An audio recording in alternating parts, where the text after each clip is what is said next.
Bueno, estamos en condiciones de arrancar.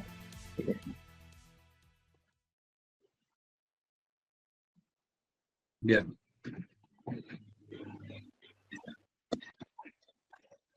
Bueno, muy buenas tardes a todos. Bienvenidos a este homenaje de hoy.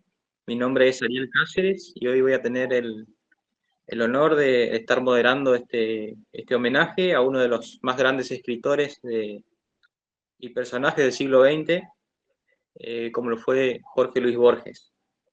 Siempre imaginé que el paraíso sería algún tipo de biblioteca, dijo Borges alguna vez.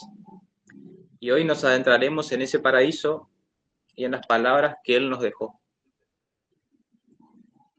Como algunos ya sabrán, el Club de la Libertad. En el Club de la Libertad creemos en la importancia de recordar y honrar a quienes, como Borges, defendieron con sus ideas la libertad individual y el pensamiento crítico. Desde el año 2015 hemos organizado más de 200 homenajes, destacando figuras que han marcado el camino del liberalismo, en colaboración con instituciones como la Fundación Cívico-Republicana, Cátedra Alberdi, Fundación Bases, Liberar y la Asociación Civil Río Paraná. Junto con estas instituciones seguimos comprometidos con la difusión de estos valores.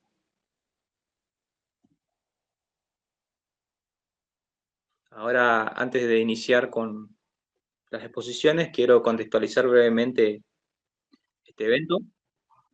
Jorge Luis Borges nació en Buenos Aires en 1899, en un tiempo marcado por la agitación política y social en la Argentina y el mundo.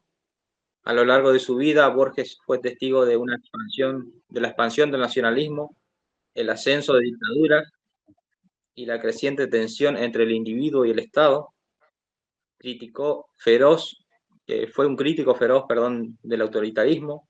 Borges utilizó su obra para desafiar las ideologías opresivas de su tiempo.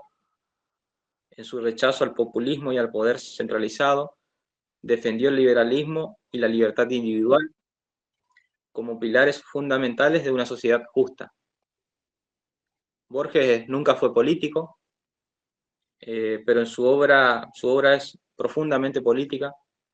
A través de sus cuentos, ensayos, Borges cuestionó el poder, la historia social y la manipulación de la verdad, posicionándose como una voz influyente en la defensa de la autonomía personal y de la diversidad cultural. Su escepticismo hacia cualquier forma de control estatal lo convirtió en un crítico permanente de los regímenes totalitarios que asolaron el siglo XX, dejando un legado que sigue resonando hasta la actualidad.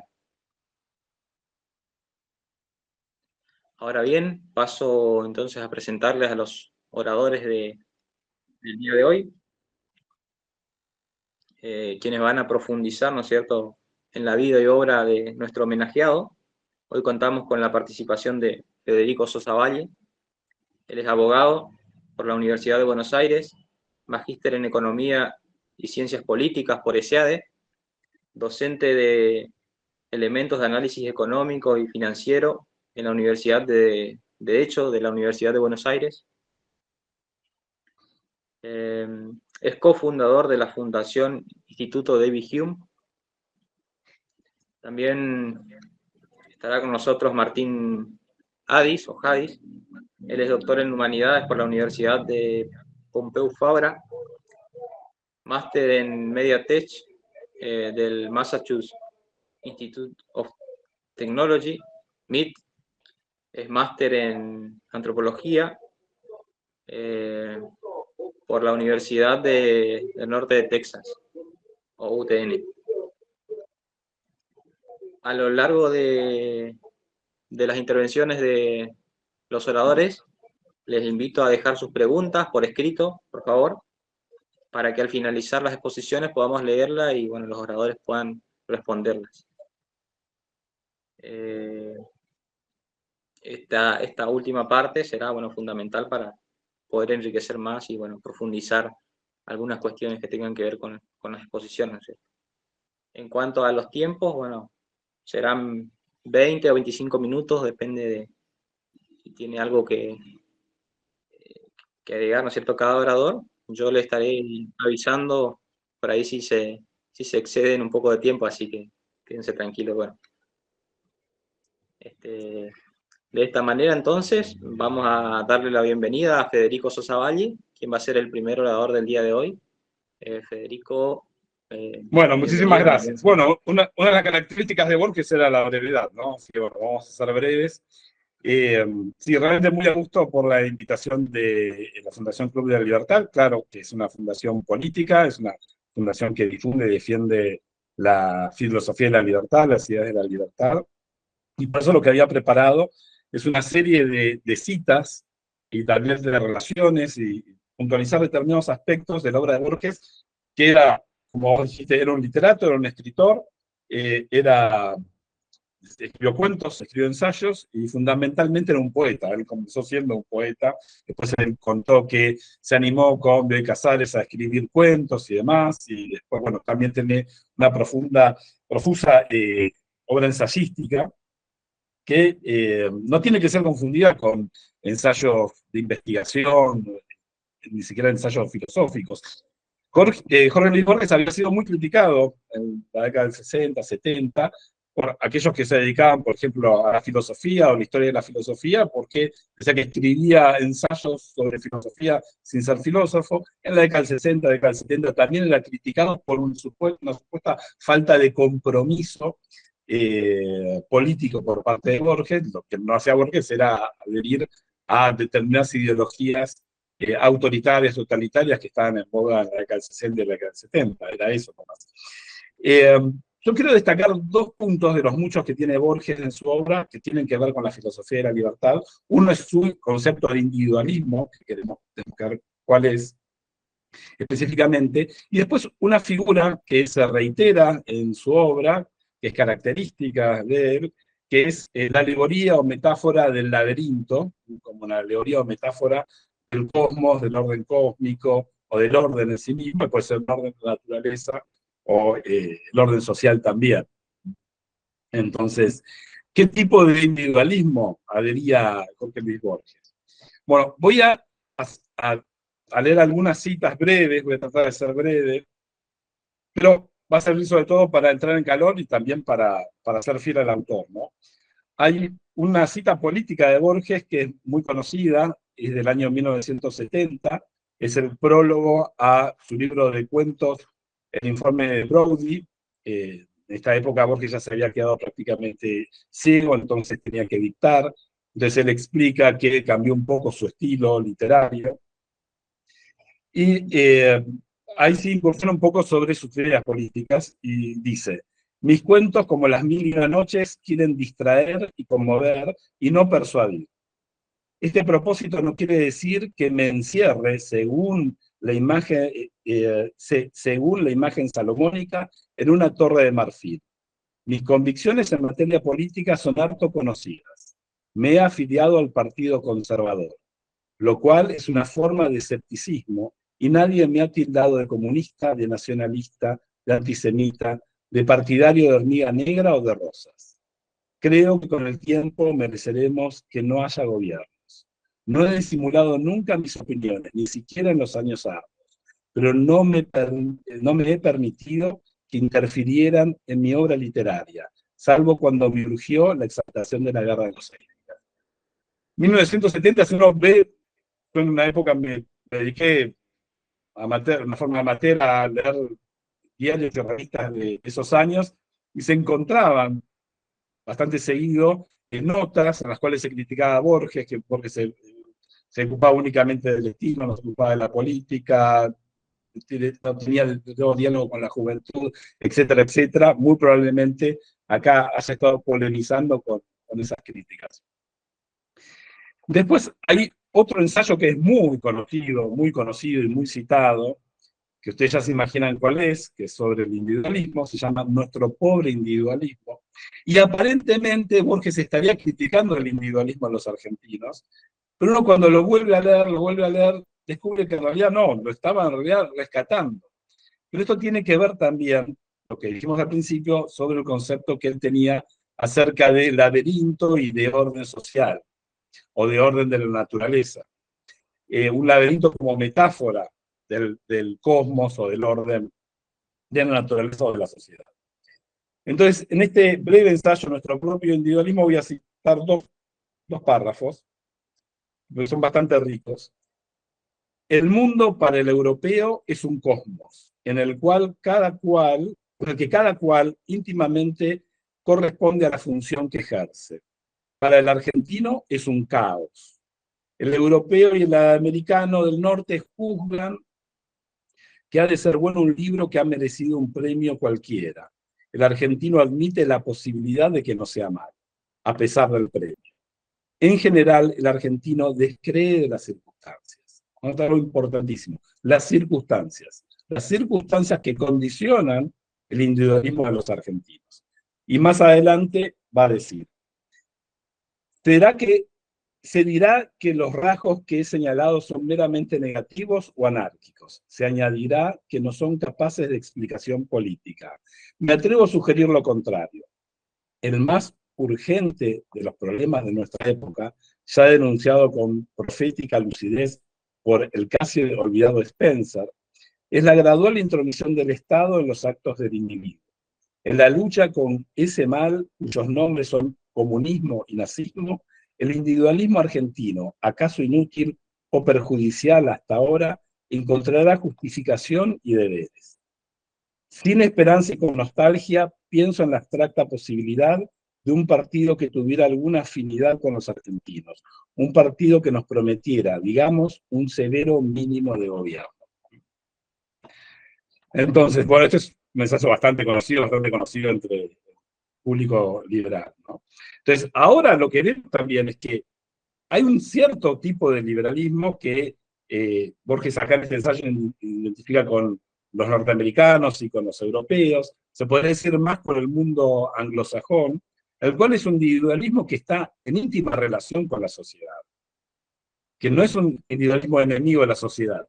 Nuestro individualismo es aquel que, en este ensayo dice Borges, bueno, desafía el orden, pero claro, desafía un orden autoritario en realidad, no el orden del Estado de Derecho, no el orden del rule of law. Lo que sí experimentan los anglosajones es una sociedad civil, un sistema de gobierno en el cual se respeta el Estado de Derecho, se respeta la ley. Entonces, ese individualismo es un individualismo que está implicado con el orden social. No es un individualismo separado de la sociedad. Ahora, voy con la penúltima cita. La última es de Borges, la última va a ser de un autor que muchos acá conocen. Hasta ahora, habíamos leído un prólogo a un libro de cuentos, habíamos leído recién un pequeño ensayo, y ahora vamos a leer un párrafo de un cuento de Borges, que tiene que ver con el concepto de laberinto, que es el jardín de senderos que se bifurca. Entonces él trabaja el tema del laberinto. Para Borges, justamente en este cuento lo que va a decir es, el laberinto no es exclusivamente una cuestión física de paredes, de corredores, que puede serlo, pero también es un laberinto en cuanto al sentido temporal. Ahora, en este tiempo, ahora me acuerdo del cuento del inmortal de Borges, el inmortal de Borges lo que decía era, bueno, si una persona vive por siglos y por siglos y por siglos, va a cambiar tanto en su devenir, que no sería raro que en algún momento de ese devenir, esa persona sea Homero y escriba la Ilíada y la Odisea. Otro ensayo de Borges es de todos o muchos a nadie. Entonces, bueno, si ses todas las personas, no ses nadie en definitiva. Es decir, un individuo en realidad es un accidente en la historia, se da concretamente en un momento dado. Ahora, ese laberinto que se prolonga en el tiempo de una forma indefinida puede dar resultados divergentes. Y ese laberinto que se sucede en el tiempo, de una forma interminable, en la eternidad, hasta se puede convertir en un desierto. Ahora voy a la cita concreta. El jardín de senderos que se bifurcan es una imagen incompleta, pero no falsa del universo tal como lo concebía Supert, un personaje del cuento. A diferencia de Newton y Schopenhauer, Su antepasado no creía en un tiempo uniforme, absoluto. Creía en infinitas series de tiempos, en una red creciente y vertiginosa de tiempos divergentes, convergentes y paralelos. Esa trama de tiempos que se aproximan, que se bifurcan, se cortan y que secularmente se ignoran, abarcan todas las posibilidades. No existimos en la mayoría de esos tiempos. No existimos en la mayoría de esos tiempos. En algunos existe usted y no yo. En otros yo, no usted. En otros los dos. En este, que un favorable azar me depara, usted ha llegado a mi casa. En otro, usted al atravesar el jardín me ha encontrado muerto. En otro, yo digo estas mismas palabras, pero soy un error, un fantasma. Entonces, este universo, que puede ser un cosmos o puede ser un caos, eh, caracterizado como un laberinto, en definitiva es un orden complejo. Podemos hablar de un orden social como un orden complejo. Y un individuo que se inserta en ese orden social en tanto que orden complejo. Y entonces quiero terminar con una cita después le paso a Martín y después seguimos charlando, una cita de un autor que es bastante conocido, por lo menos en el ámbito de las ciudades de la libertad, que tuvo influencias similares a las de Borges. A ver, que nació en el mismo año que nació Borges. Si bien Borges dice que su principal influencia es Arthur Schopenhauer, en sus ensayos encontramos varias menciones a Berkeley y numerosas, cuantiosas alusiones, citas a David Hume, ¿no? Entonces, hay otro autor también influido notoriamente por David Hume, que también había nacido en 1899, que es conocido por nuestro público, que es Friedrich Hayek, que escribió un ensayo que se llama Individualismo verdadero y falso, donde habla justamente de esta distinción entre un individualismo inserto en una red de intercambios, una red social, y otro individualismo, perdón, el falso, en el cual se plantea un individuo completamente dividido de la realidad o dividido o separado de la sociedad. En 1968, Friedrich Hayek dio una conferencia en alemán, que luego fue transcripta al alemán, luego fue traducida al inglés, y finalmente nos llega en castellano. Pero bueno, es una cita breve, creo que va a ser bastante fiel a su pensamiento. Esto está en La confusión del lenguaje en el pensamiento político, en 1968, y Hayek dice: pero puesto que el orden de la naturaleza y ciertos aspectos del orden social no han sido creados deliberadamente por el hombre, no se puede decir propiamente que tengan un fin, aunque de ambos pueda servirse el hombre, o sea, el orden de la naturaleza y el orden social, aunque de ambos pueda servirse el hombre para muchos fines diferentes, divergentes e incluso opuestos. Yo creo que acá se puede dar un fenómeno de lo que von Beltrán hablaba de isomorfismo, o Hermann Hesse de juego de valores, entre Borges y Hayek, en el cual ellos adherían a un mismo tipo de individualismo. Así que bueno, dejo la palabra para Martín Javis. Gracias. Bueno, muchísimas gracias, Federico Sosa Valle. Entonces ahora, como bien lo dijo, le damos la palabra al segundo orador, Martín Jadis. Así que bienvenido y adelante.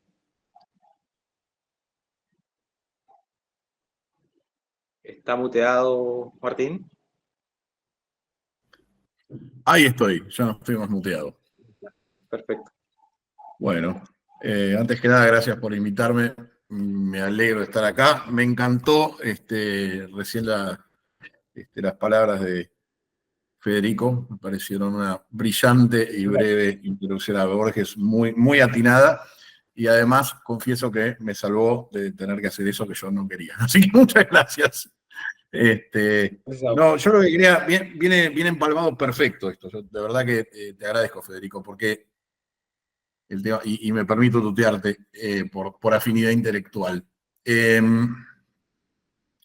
Yo quería digamos, ver a qué corolarios nos llevan estas ideas de Borges a la actual circunstancia para aclarar una serie de ideas de dónde estamos parados en el momento actual.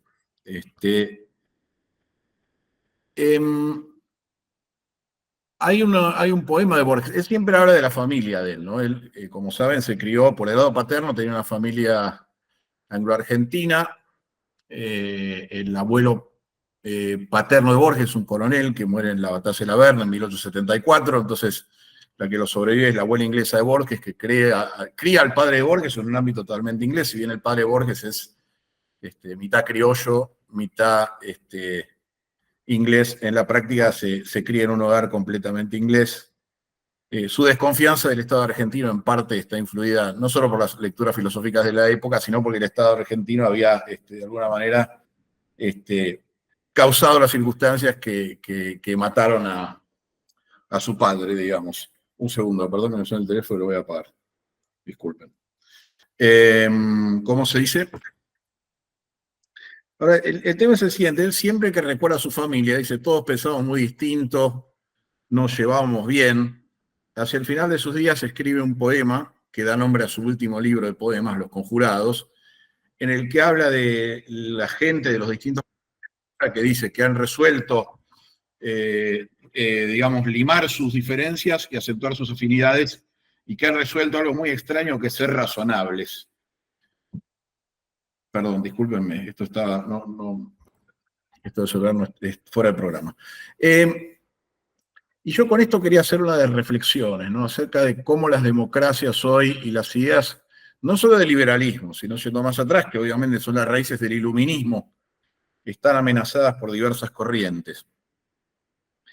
Yo pensaba, especialmente en la Argentina, ¿no? Pero en todo el mundo está pasando esto, hacen todo por las redes sociales.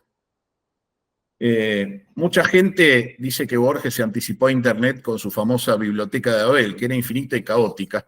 Yo escribí un artículo refutando eso vehementemente, porque Internet puede parecer caótica, en el sentido de que está abarrotada, pero en realidad tiene el caos, si se quiere, de una ciudad donde hay espacios vacíos, espacios que no se entiende para qué sirven, espacios que sí se entiende para qué sirven, pero digamos, no es un caos absoluto donde no se entiende qué escribió cada cosa ni para quién. En eso consiste el desafío de la biblioteca de Abel, que es una biblioteca donde están todos los libros posibles. Y digamos, lo que plantea Borges es que hay libros, por ejemplo, que tienen la profecía, que pueden decir cómo va a ser la vida de cada uno, pero también existen miles y miles de copias de esos libros que son imperfectos, falsos, que están interpolados con las vidas de otros.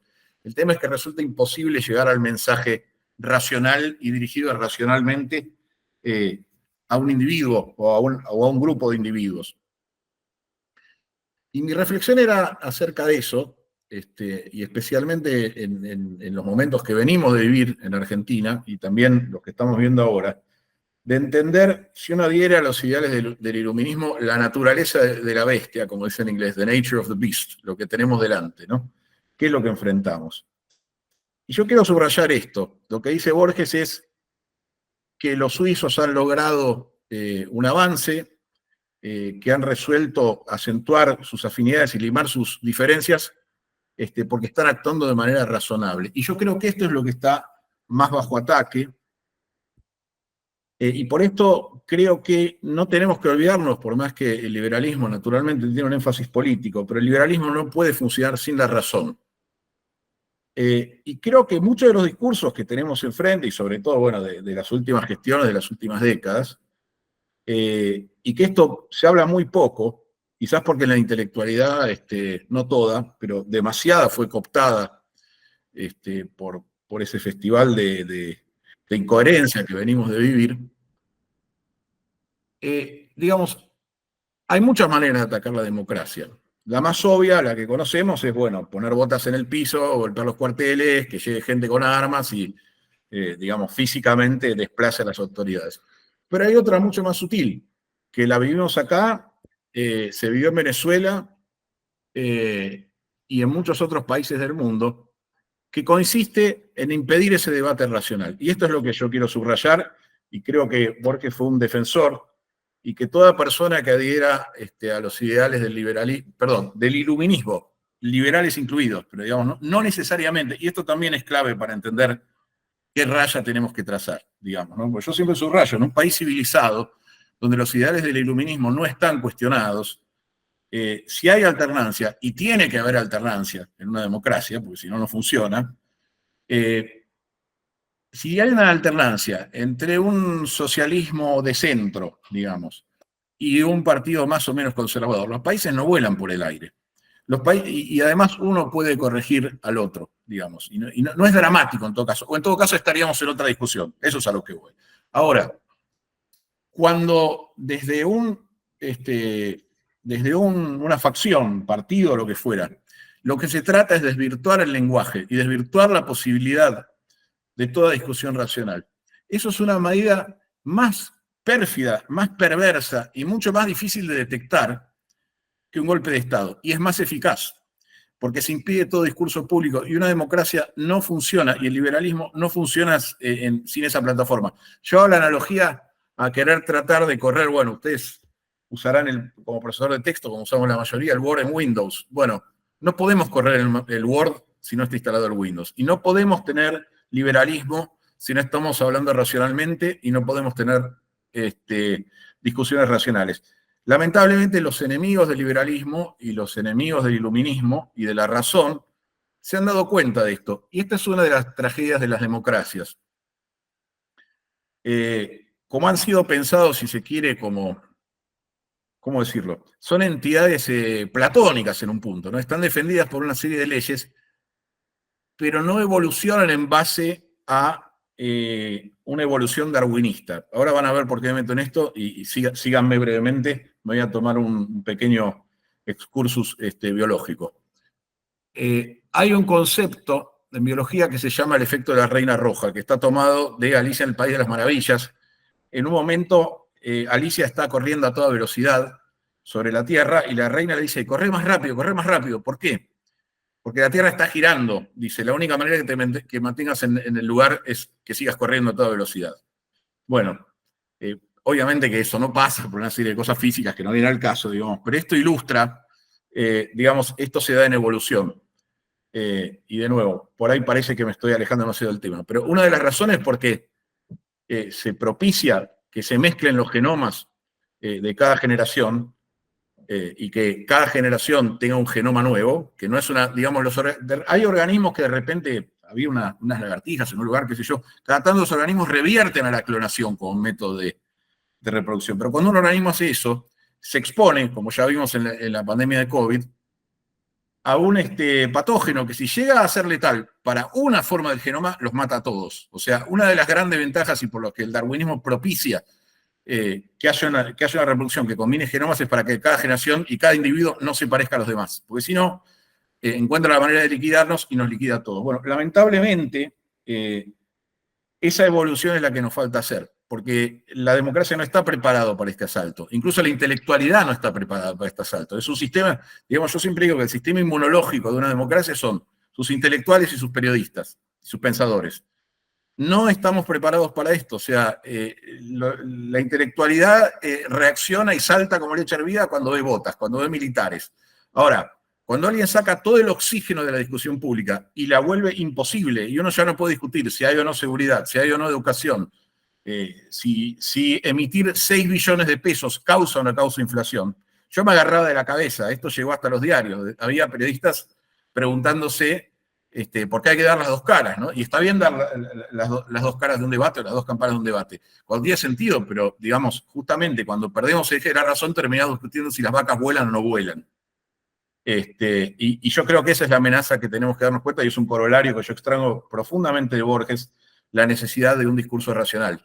Y por eso digo siempre que el problema más grande que enfrenta la Argentina y las democracias en el mundo en general, antes que político, es cultural, lingüístico y cognitivo. Porque lo que ha logrado esta gente es impedir que haya un discurso lógico y le han roto la psiquis a la gente. Por eso también la gente está en parte tan crispada, porque todo el mundo percibe correctamente que le han robado un futuro, que le han robado su dedicación, que le han robado horas, que le ha quitado posibilidades y no sabe bien qué. Entonces, ni cómo, porque lógicamente hay que tener mucha capacidad de abstracción y de análisis en un montón de disciplinas para entender qué es lo que está pasando. Pero por eso se hace esto de ofuscar el debate Y de esto advierte Orwell en 1984 también, ¿no? Cuando él inventa una neolengua en la que literalmente es imposible pensar fuera de los límites de lo que quiere que piense la autoridad gobernante. Así que bueno, creo que ese es un corolario para sacar. Entonces, quería terminar diciendo esto, que como conclusión creo que a Borges lo que más le espantaría de esta época es la destrucción de la racionalidad y la falta de, como un eje o como una raíz o como que haya cosas inamovibles, ¿no? Porque yo siempre digo que el relativismo es muy fácilmente autorrefutable. Si uno cree que todo es relativo, una discusión con uno de los promotores de estas ideas, y decía, no, el relativismo siempre pasa, todo es relativo. Le digo, ¿todo? ¿Absolutamente todo? Sí. Bueno, entonces acabas de refutarte. Porque entonces, si todo es relativo, esta frase también lo es y por lo tanto no puedes dar razón. En fin. Bueno, eso. Quería pensar como corolario qué pensaría Borges, cuáles son los peligros que afrontamos ahora. Y por último, una reflexión, cerrando lo que dijo muy bien Federico, este tema del laberinto, ¿no? Que el laberinto nos pone frente a algo que parece caótico, pero no sabemos qué es. Y al final, lo que marca nuestro camino en el laberinto es que nuestro camino depende exclusivamente de la elección propia, es nuestra absoluta responsabilidad.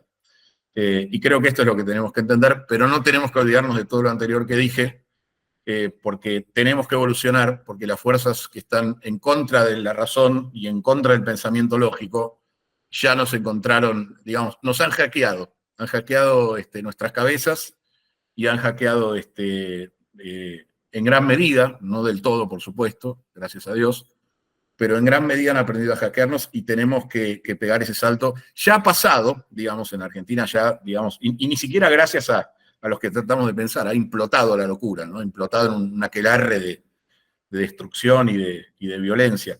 Pero, digamos, hay que armar un marco de todo esto, no basta con verla caer. Creo que tenemos que extraer lecciones justamente para que esto no funcione más, para que nosotros también evolucionemos. Y no lo digo en un sentido astrológico, lo digo en un sentido de crecimiento y de entender y de crecer, básicamente, ¿no? Como crecen los seres humanos. Bueno, eso es todo por ahora. Bueno, una pequeña comentario por lo que dijo recién Martín. Sí, mientras escuchaba, también me acordaba de un poema pero muy conocido de Borges, muy citado, que lo conocemos todos, que es el poema Conjetural, ¿no? Seguía suscitando, sí, Cuando sí. se hizo la Tríada del derrotado. Los autos vencen. Sí, claro, sí. Exactamente. Su destino sudamericano y demás. Sí, yo creo que Borges, justamente, tal vez por su formación anglosajona y demás, dio con una tradición filosófica dentro del iluminismo, que es la de la Ilustración escocesa, ¿no? Sus continuas citas a David Hume y demás. Y Hayek siempre destacaba que hay dos tipos, bueno, hay varios tipos de iluminismo. Hay varios, pero él destacaba dos. Uno, el anglosajón, el que viene en la tradición de los escoceses, y el otro es el cartesiano. Entonces, y ahí, si uno busca alguna cita de Borges sobre Descartes, casi no encuentra. Pese que él era muy interesado, se inspiraba en la filosofía. Y el cartesianismo lo que postula, claro, es un dualismo entre materia por un lado, espíritu por el otro, y espera que el espíritu, el intelecto, el conocimiento pueda ser el espejo del mundo y pueda diseñarlo, manipularlo y demás. Después, con la evolución propia de las ideas, algunos irán para el puro idealismo, otros irán para el puro materialismo, produciendo alguna de las dos dimensiones.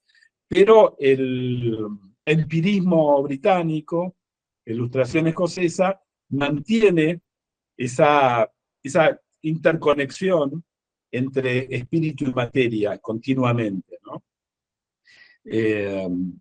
O bueno, tal vez, bueno, volviendo a Borges relaciona Schopenhauer con Hume, que sería como una relación un poco sorprendente. Bueno, en realidad eso, bueno, ¿qué es el sujeto en definitiva? Para Hume, atrás de la propia representación, lo mismo que para Schopenhauer, en realidad había un puro accidente, ¿no? Lo que hace al sujeto, lo que constituye la individualidad, son los hábitos, son las instituciones. Voy a decir algo que puede ser políticamente incorrecto en la Argentina, tal vez. Yo en los últimos días estuve repasando mucho que encontraba en YouTube, discursos de la década del 70, 80 y demás, sobre todo la etapa del thatcherismo, y encontré un discurso de Margaret Thatcher que estaba rememorando a un colaborador suyo, que era Keith Joseph. Entonces dice, bueno, a ver, ¿qué individualismo pregonamos nosotros? Bueno, un individualismo en realidad que tiene una relación muy fuerte con los usos y costumbres. Ahora, esos usos y costumbres, esos hábitos, esas tradiciones, ese derecho espontáneo, ese orden espontáneo, no es que únicamente gobiernan al individuo en forma particular, gobiernan a los gobernantes. Por eso es el gobierno de las leyes. Por eso es el rule of law. Y por eso ese individualismo, pobre individualismo argentino, que se revela al gobierno, en realidad no se revela frente a la ley, se revela frente al autoritarismo, por toda nuestra herencia hispánica, de tradición autoritaria y demás. Eso me parece también interesante, una cosa que puede ser también contemporánea. Es decir, lo que tenemos que vislumbrar es que muchas veces se habla de una diferencia entre orden y caos. Y tal vez el caos no sea el desorden, sino el caos sea la arbitrariedad. Sean gobiernos arbitrarios, sean gobiernos autoritarios. Eso significa tal vez caos. Mientras que el orden sea justamente un orden de acontecimientos que condiciona no solo a las personas, condiciona sobre todo a los gobiernos. Ponelo ahí, eso lo trata en la lotería en Babilonia, pero el tema yo creo que acá es me dejás pensando hondamente. La verdad que da para conversar con vos largamente, y eso es algo, evidentemente, un don extraordinario que tenés, hacer pensar a la gente. Lo que pasa es que acá, digamos, por lo menos desde el punto de vista iluminista, y yo quiero, digamos, con esto no estoy desmereciendo para nada el liberalismo, ¿no? Por favor, que no pase eso. Lo que pasa es que justamente va más allá de lo político y en lo que nos basamos al pensar en liberalismo, tiene las ideas que están bajo ataque van más allá del liberalismo, digamos, ¿no? Porque no es que tenemos enfrente a una socialdemocracia noruega, a la cual tendríamos nuestras críticas filosóficas, ¿se entiende lo que digo? Pero lo que tenemos delante es un caos demencial y destructivo. No es el caos de lo impredecible. Eso ya nos lo da la vida humana. Yo siempre pienso, ya nacer lo enfrenta a uno un montón de arbitrariedades. Pero si vos le agregás la capa, digamos, de las locuras que hemos venido padeciendo, ¿no? Es como agregarle una capa más de incertidumbre. Es como si todos los días antes de salir a la calle se te diera por jugar la ruleta rusa, ¿no? Tener el tipo de gobierno que hemos tenido en las últimas décadas. Es un caos. Igual, ojo, también, por suerte, yo siempre digo, ¿no? Los gobiernos que hemos tenido son tres cosas. Son pérfidos, porque la verdad es que, digamos, difícil encontrar un rejunte de malvados más malvados, ¿no? Yo creo que ni en una película de Disney. Yo el otro día me puse a notar, digamos, personajes, funcionarios de las últimas gestiones, y la verdad que era una colección parricidas, o sea, digo, ¿de dónde sacás? No es, digo, yo no soy un psicólogo forense, pero el parricidio no es un delito común. Es difícil, es casi como encontrar premios Nobel, ¿no? La Argentina tiene dos, y la gestión de Alberto logró tener 2 parricidas en sus filas. Es todo un logro, ¿no? Yo creo que en ciencia los argentinos tenemos 2 Nobel, ¿no? Jusey y Leluar eran, no sé, corríjame si me equivoco. Sí, y en ciencia, digo, ¿no? Sí. Bueno, conseguir 2 parricidas así, conocidos y tenerlos en tu fila, la verdad que difícil, ¿no? Y no me estoy refiriendo a los 2 hermanos. Uno de ellos es el hermano y el otro es uno que se acaba de descubrir que le echaba la culpa a la derecha y resulta que él mató a la mamá. Parece un cuento, no sé si es de Horacio Quiroga o de Sí, Edgar Allan sí. Poe. No sé. Jorge diría que se atribuyamos a los dos y después inventemos un autor que corresponda a ambos, ¿no? Claro. Pero por eso digo, tenemos un caos destructivo, lamentablemente, y no puede haber, y este es el tema, ¿no? Y también hay una lección borgiana en todo esto. Digamos, más allá de lo que uno piense o no de la gestión actual y de todo eso, va a haber alternancia, ¿no? Yo lo decía, el otro día hablaba con la gente de la fundación que me invitó. Yo creo que si uno se siente profundamente liberal, el deber de uno debería ser armar un partido socialista, pero al estilo de ¿cómo se dice? Ahí no me sale. El fundador de, no sé, de Lisandro de la Torre, digamos, ¿no? De gente, caballeros con los que uno se pueda dialogar. Demócrata progresista. Exacto, sí, o el anterior, estoy pensando, ahora no me sale, Alfredo Palacios, que era el ídolo de mi Claro, el abuelo. socialismo argentino, sí. Claro, entonces tenés a Alfredo Palacios delante y podés decir esto me parece bien, esto me parece mal, pero no es que te dice déjame que hablo con mi secretario de homicida múltiple o mi funcionario que viene de, no sé, de cortar a su mamá en pedazos y le atiende, ¿no? O cosas así, digamos, que son. O sea, por eso no nos confundamos. O sea, yo digo, la grieta nunca fue política. O sea, es una grieta que parece, ¿no? Yo me quedo pensando, no lo quiero pensar, porque esto es demasiado categórico y tiene muchas implicancias, pero en un punto seguimos eligiendo entre civilización y barbarie, ¿no? Y va a haber alternancia. Y un país que tiene, digamos, que tiene enfrente esta elección, no es viable. O sea, la mejor alternativa que podemos hacer, si nos pensamos los dos, si somos socialistas tenemos que armar un buen partido liberal, tenemos que apoyar el partido liberal. Y si somos liberales tenemos que ocuparnos de fundar un partido socialdemócrata, como el de Alfredo Palacios, porque la alternancia se va a dar y tampoco sería el deseo de que el mismo partido gobierne 30 años, porque eso no nos gusta a nosotros, o sea, no es la idea. Pero sí. Por eso digo, es mucho más profundo que político el problema. Si creemos que ojo, en esta situación que se está incendiando todo, yo no voy a empezar a quejarme del color que están vestidos los bomberos o cuánto van a tardar a apagar el incendio, que no se malentienda, no soy un delirante. Está todo bien, o sea, que se tomen su tiempo y bueno, que pase lo que pase, pero a largo plazo, para que deje de haber un gobierno que venga, emita 6 billones de pesos y después diga que eso no va a causar inflación, ¿no? Eso es de nuevo, como tirémonos todos del piso 30 que van a ver que aterrizamos bien, y los diarios preguntándose, ¿y si no se tira al piso 30? ¿Llega bien o llega mal? ¿No? O sea, no podemos seguir así. Tenemos que llegar a la razón, no todo es relativo. Algo que hace el wokismo y todas estas corrientes deconstructivas venidas de Francia que le han limado la cabeza a la gente mal, es creer que porque los bordes son porosos de algo no tiene centro. Piénsela bien esa frase. O sea, claro. Es verdad que los bordes se dio con esta persona que competía en las Olimpiadas, que yo no sé al final si es hombre o mujer. Está todo bien, o sea, es lógico esas categorías. Todo tiene bordes porosos, porque todo es complejo, digamos.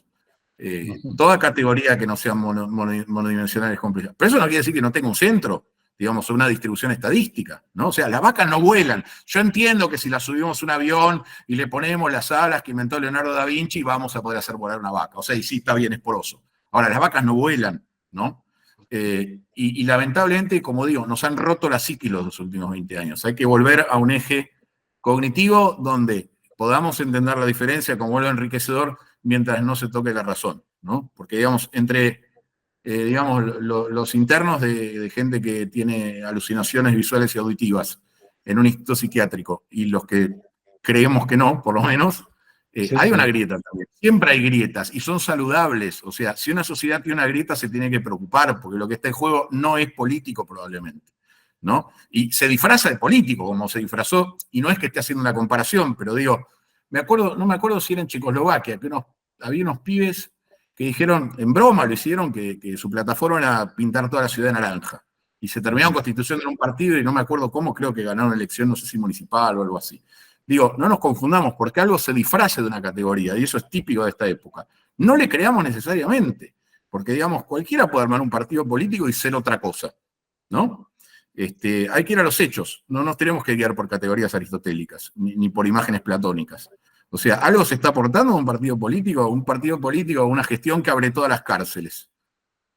Eso es una gestión, ¿no? Al final, digo, lo que a mí me pasa en Argentina, y lo llevo esto al escepticismo, yo soy de Buenos Aires, camino por Buenos Aires, Y a veces veo cosas, ¿no? Particularmente cuando estaban los piqueteros, que no se podía circular, o me acuerdo en un momento que el gobierno nacional empezó a atacar a la provincia de Córdoba. Y digo, ¿esto es un gobierno o una enfermedad autoinmune? ¿Cómo es un gobierno nacional atacando una provincia? ¿Cómo es que un gobierno nacional impide la circulación, que es uno de los principios, uno de los principales derechos que protege la Constitución, activamente impide la circulación de ciudadanos? O sea, ¿qué estamos haciendo? Salgamos de esta locura. Está pasando, pero de nuevo, hay que marcar este momento y hay que entender que lo que tenemos delante, como decía yo, es perfidia, irracionalidad y por suerte, agradezcámoslo, y por eso se terminó, estupidez, una enorme dosis de estupidez. Pero no podemos confiarnos en los errores no forzados. Hay que extraer una conclusión de esto y que nos inmunice para esta futura locura. Habrá otras. Y también esto, propiciar el diálogo racional y que haya gente que piense muy distinto de nosotros, muy distinto, pero no locuras, ¿no? Tiene que haber un límite, o sea, una ciudad es una ciudad, un partido político es un partido político, una gestión, podemos tener diferencias, pero no puede estar emitiendo 6 billones de pesos o permitir la decadencia de la educación, ¿no? Eso no es un problema, de nuevo, cuando una gestión se vuelve autoinmune hay que empezar a cuestionarse de qué se está disfrazando, ¿no? Sí. Sí, estoy de acuerdo con vos que en los últimos años se dio todo un ataque a la psiquis de los argentinos, un ataque del Estado, con todos los días uno abría el diario y encontraba una noticia distinta, cada vez más disparatada, amenazante. A ver, por ejemplo, el Código Civil y Comercial se reformó y no pasó nada, ¿no? Pero durante años se iba a reformar el código, no sabíamos qué iba a tener esa reforma, etcétera, etcétera, etcétera. Hubo un uso del discurso público que tendía a generarte una atmósfera de pseudo-revolución. Irrespirable. Una cosa muy importante que nosotros, como compromiso cívico, para mí tenemos que tener, coincido mucho con vos que sería muy necesario que existiera un partido socialdemócrata de centro, moderado y demás. Y la Argentina lo necesita porque, por ejemplo, los inversores externos lo que van a ver es, bueno, está este gobierno. ¿Cuál es el gobierno alternativo a este? ¿Cuál es la oposición? ¿Va a continuar con las líneas generales de este gobierno o va a revertir todo? Eso es crucial. Pero yo creo que una contribución muy importante que uno puede hacer con un fuerte compromiso cívico es no atacar, no vilipendiar al moderado. El moderado es moderado, perfecto. Tal vez no será libertario, tal vez no será de que sea. Pero sí, que es un socialdemócrata, un social cristiano, moderado, que está de acuerdo con la economía de mercado, pero necesita que haya determinados servicios públicos que se aseguren y demás, pero está dentro de la democracia, está dentro del Estado de Derecho, está dentro del capitalismo. Perfecto, muy bien. Hay matices. Algunos gastarán más en educación, otros gastarán más en salud, otros gastarán más en seguridad, otros distribuirán un poco más, otros... Bueno, perfecto, pero todo dentro de justamente las ideas de la ilustración, el iluminismo, o lo que podemos llamar también Occidente, ¿no? Occidente institucional. Sí. No en vano terminamos coqueteando con Angola y con Irán, ¿no? Claro.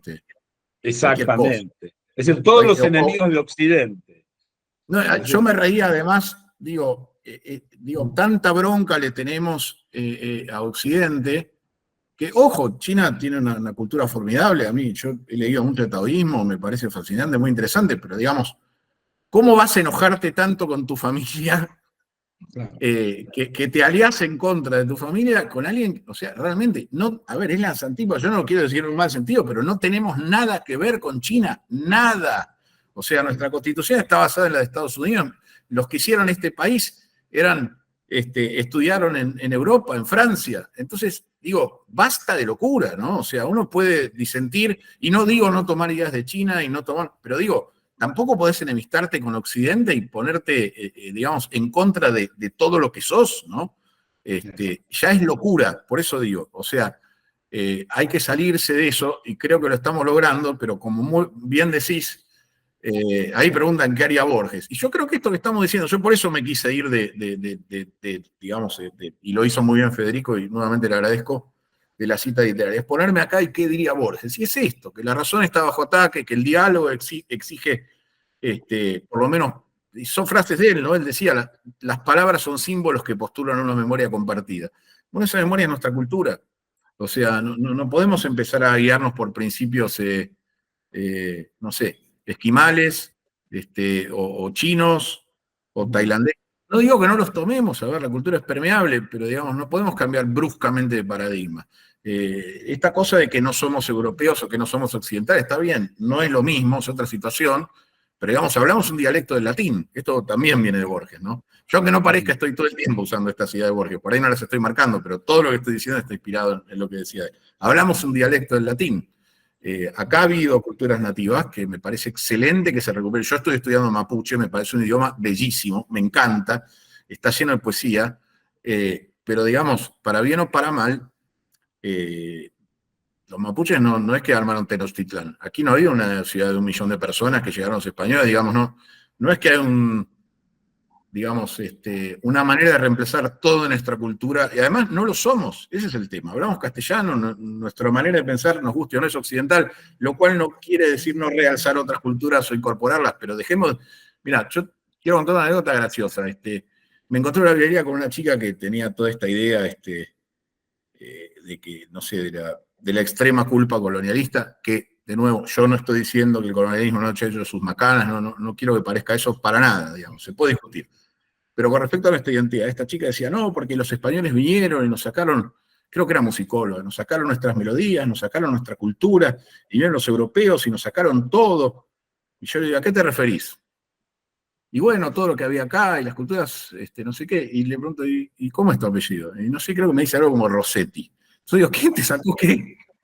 O sea, hay una confusión. No, o sea, lo que traes a cuento está muy bueno, porque hay un tema bastante difícil de explicar, tanto de Borges como de Hume, que es lo siguiente. ¿Qué somos? ¿Quiénes somos? ¿Hay una naturaleza humana? Puede haber una naturaleza humana, pero hay diferentes culturas que son tan radicalmente incompatibles, o en el trasfondo de todo, en definitiva, somos todos iguales y lo que está dependiendo es qué circunstancias estamos viviendo, qué accidentes de la geografía, del clima, del tiempo nos tocó lidiar y cómo respondimos a esas particularidades del espacio y del tiempo. Pero sobre todas las cosas es, al ser nosotros intrínsecamente humanos, al estar atrás, al ser, como dice Hume, unas de usos, hábitos, costumbres y demás, en definitiva, lo que nosotros estamos haciendo es responder a determinados incentivos que vienen justamente de las instituciones.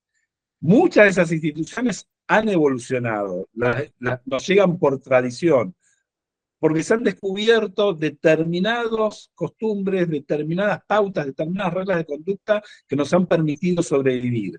Y en base a esa tradición se formó Occidente. Pero del momento en que uno, por ejemplo, adopta una constitución norteamericana, adopta un código civil inspirado en el código Napoleón, está incorporando esas instituciones que son occidentales y está generando un sistema de incentivos que puede desarrollar un tipo de personalidad que es un individualismo que se retroalimenta de una manera virtuosa. Por ejemplo, mencionaste China. Japón es un país que abrazó las ideas de Occidente después de la Segunda Guerra Mundial. Corea es otro país que se occidentalizó. Hay un escritor de la época de Borges también, que era Mishima, que se hizo la harakiri y demás porque protestaba contra la occidentalización de Japón. Bueno, allá la vida de Mishima, pero lo que hizo Japón fue extraordinario. Una cultura también milenaria, adoptaron una constitución occidental, adoptaron instituciones occidentales y se desarrollaron. De ser un país atrasado, de ser un país feudal, pasaron en la década del 80 a amenazar a Estados Unidos, como hoy lo está amenazando China, ¿no? En términos comerciales y demás. Bueno, Corea es un ejemplo de país hiper exitoso, con una sociedad floreciente, Corea del Sur. Sí, sí. Sí, yo, entonces, además, ojo, yo también, sí, ¿querés decir algo más? Porque yo quería... No, en definitiva, lo que acá importa son las instituciones. Y que justamente es el laberinto. Es el laberinto. Si es un cosmos, muy bien, que tiene reglas virtuosas o si es un caos. Y el caos, yo creo que ahí nuestro pobre individualismo de Borges, que son páginas muy breves, dice, bueno, ese caos en realidad es un caos autoritario. Es un caso justamente de manipular a la sociedad con ideas sorpresas, todos los días cambiar la agenda política, Claro, claro. amenazar con un cambio de una reforma constitucional, amenazar con el cambio de todo el sistema legislativo, pero además socialización de la producción, una cantidad de cosas que genera toda una ruptura de vínculos sociales. Eso, bueno, esa es la Quiero decir problemática. un comentario más, que digamos también, digamos, y esto me lo dijo una persona que yo respeto mucho, que me mencionó muchísimo del liberalismo, y él decía, un liberal tiene que ser moderado hasta en su aprecio por el liberalismo, ¿no? Yo todo esto lo veo, digamos, no lo digo desde un absolutismo, o sea, creo que lo que permiten las ideas del liberalismo es construir sobre ellas, ¿no? Ojo con eso, ¿no? No nos anquilosemos. Yo siempre digo, en el futuro lejano, cuando se estudie esta época, le va a parecer muy gracioso que el mundo estuviera partido en dos, bueno, estoy pensando en la Guerra Fría, ¿no? O que hubiera gente, ahora está un poco distinto, pero digamos que nos peleáramos, entre otras cosas, por los medios de distribución o por cómo se distribuye la riqueza. Dentro de 2000 años eso va a parecer cuando esas cosas estén bastante más resueltas por el avance tecnológico, esa división va a parecer como ahora nos parece raro que dos países se hayan matado porque uno decía que la sustancia del Espíritu Santo y el cuerpo de Cristo eran distintas, ¿no? Y se iban a la guerra y por ahí incendiaban una ciudad. Digamos, de nuevo, sin volver el amor por esto, por lo absoluto, pero y ahí es donde coincido, y creo que con esto es un buen cierre a lo que los dos decimos, es que el liberalismo permite un grado de caos, pero las grandes creaciones de la humanidad, Borges decía esto, que es muy fácil hacer verso libre, porque en el verso libre haces cualquier cosa, escribís cualquier cosa, y queda horrible. La verdadera virtuosidad está en crear dentro de ciertas reglas que no se tocan, ¿no? Claro. Y por eso la música clásica produce esa especie de éxtasis, porque son variaciones, o sea, si se quieren, creativas e impredecibles, pero dentro de patrones que son por ahí muy rígidos. Y es así como se crece, digamos. Uno puede construir un edificio apilando ladrillos al azar. Pero bueno, después de eso salen, qué sé yo, catedrales y rascacielos y edificios que generan admiración. No es eso. Un poco de orden que permita justamente la creatividad individual y la variación que nos da la libertad de ser cada uno quien quiere ser, ¿no? Sí, sí, sí. Acá leo un comentario, hablar de Occidente y Oriente de maneras divisorias concluye. Sí, por supuesto, no es una disputa entre Occidente y Oriente, no, para nada. Al contrario, en realidad es un conjunto de pautas y Occidente a veces es una forma rápida de aludir a un conjunto de instituciones, no, para nada. Sí, lo que nosotros, como justamente el iluminista y demás, que en realidad no arranca con la modernidad, sino arranca ya en la Baja Edad Media y demás, es el reconocimiento de la dignidad de cada ser humano, ¿no? Yo creo que eso sí es central. Eso sí.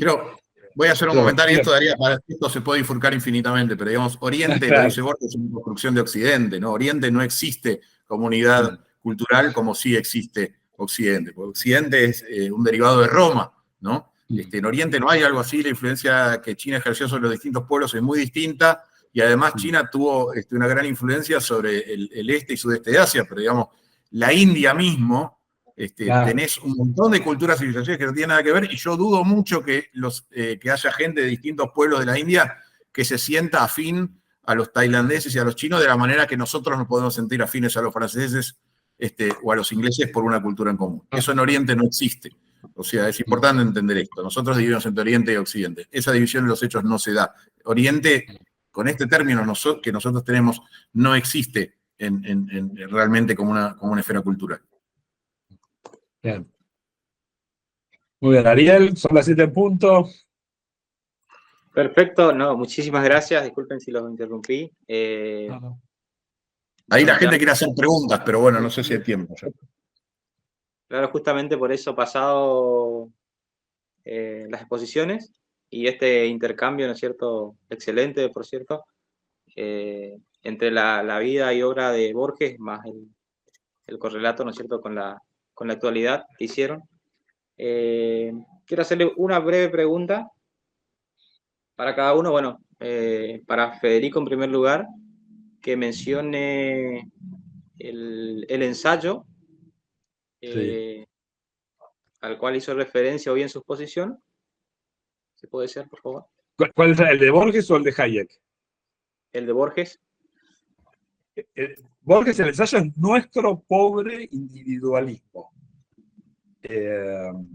Sin haber, el libro es... Acá tengo las obras completas, la edición de Verde, que no son completas en realidad, pero bueno. Si no me equivoco, estaba en discusiones o en otras instituciones. Bueno, el ensayo es Nuestro propio individualismo. Nuestro pobre individualismo. Y después hay otro que se llama Nuestras imposibilidades, que viene muy al caso. Ah, mira, ese me falta. La otra cosa que mencioné fue el prólogo al informe de Braudy. A ver. ¿Dónde está este? Bueno. Sí, creo que es otras instituciones. Igual eso se busca en internet, se encuentra facilísimo, no te preocupes. Sí, sí. Y es muy breve. Enseguida, es muy breve y muy citado. Acá está. Otras Inquisiciones, publicado en 1952. Nuestro pobre individualismo. Muy bien. Bueno, por ahí quiero pedir disculpas si no puedo leer todas las preguntas, vi que había muchas felicitaciones también, algunas opiniones también de los espectadores del día de hoy. Consulto para responder brevemente, después cada uno si puede hacer una conclusión también breve, por favor, para ir cerrando. En opinión de ambos, ¿no es cierto?, ¿cómo evalúan que ha impactado en la vida profesional y en el reconocimiento en la vida, ¿no es cierto?, de Borges, su posición política y sus posturas públicas?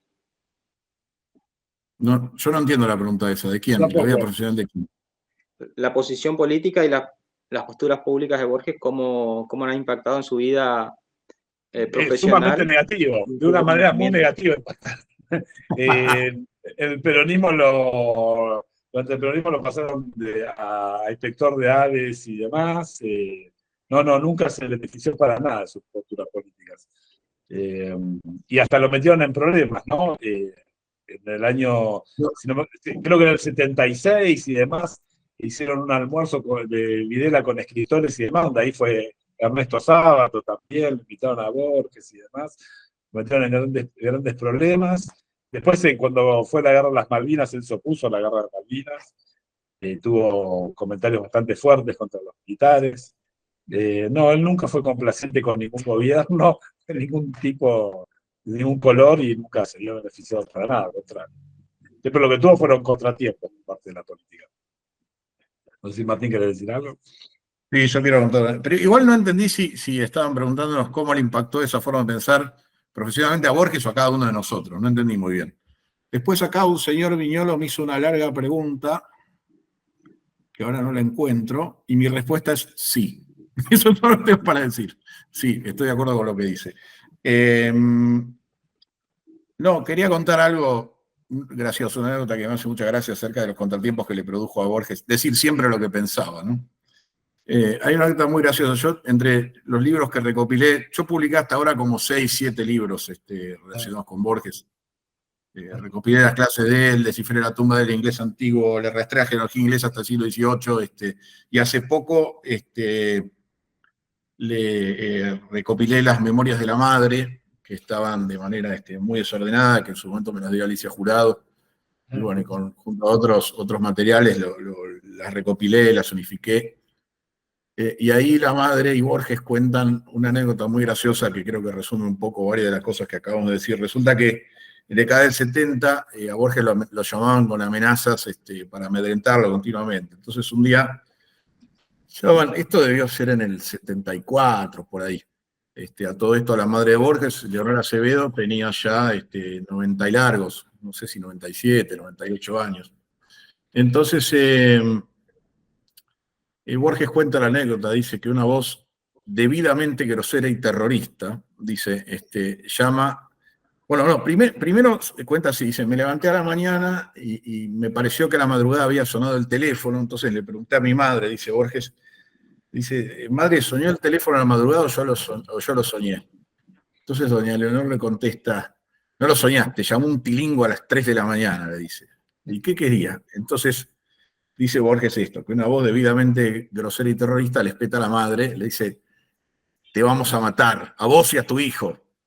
Entonces, bueno, pienso una mujer que estaba cerca del siglo, se podría haber espantado, se podría haber sentido mal, pero bueno, no, era la madre de Borges y además se sabe que doña Leonor tenía un temple fuertísimo. Como decía ella, era una salvaje unitaria, liberal a ultranza. Y entonces le dice, pero dice, ¿a qué debo el honor? Le dice, en vez de asustarse. Y entonces la voz le dice, a que soy peronista. Entonces Leonor dice, claro, casi con compasión. Sí, claro, no entiendo, joven, vea. Bueno, mire, es muy fácil. Dice, en cuanto a Giorgi, que es como le decían con su sonoro inglés a Borges, él se toma el tranvía de la Biblioteca Nacional, se baja en Plaza San Martín, siempre en la misma esquina, alrededor de las 7:15, él se baja del tranvía. Usted va y lo mata. Le dice, él es ciego, es blando, no va a reaccionar, es muy fácil matarlo, le dice. La voz no decía nada.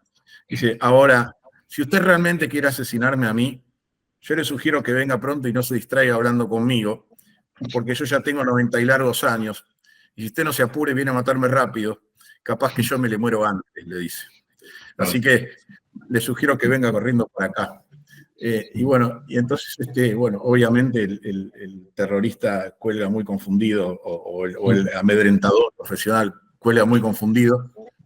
Y Borges está contando esto y dice, eso de capaz que me muero antes está dicho muy bien, de manera muy criolla, evalúa las palabras de la madre, las pondera. Y después se queda pensando, dice, qué raro que lo llamen a uno para amenazarlo con la única certeza que uno tiene en la vida, que es la muerte. Dice, y después dice algo genial, dice, lo terrible, lo ominoso, lo realmente siniestro sería que lo llamen a uno y lo amenacen con la inmortalidad. Claro, exacto. Así que bueno, creo que ahí hay varias de las ideas que estuvimos conversando hoy. Sí. Brillante cierre, Martín. Brillante cierre. Es brillante porque es de ellos, yo me limito a citar. Bueno, excelente. Bueno, Ariel, muchísimas gracias. Perfecto. Gracias a ambos. Entonces, antes de concluir, queremos expresar desde la Fundación Club de la Libertad nuestro más sincero agradecimiento, ¿no es cierto?, a Martín Jadis y a Federico Sosa Valle por compartir sus conocimientos con nosotros, su tiempo también. Este aporte ha sido invaluable para comprender mejor, ¿no es cierto?, el legado de Borges. Y no para creo. Exagera, Ariel, exagera. Quiero decir mi mail, si alguien me quiere escribir, mi dirección de mail es martin sin acento en minúscula @sent, como enviado en inglés, S de Susana, D de Ernesto, N de Norberto, T de timbre.com. Sin ar. Perfecto, muchas gracias. Así que muy amable. Bueno, le agradecemos entonces por su participación en este homenaje. Lo esperamos para el próximo homenaje, el día 24 de agosto,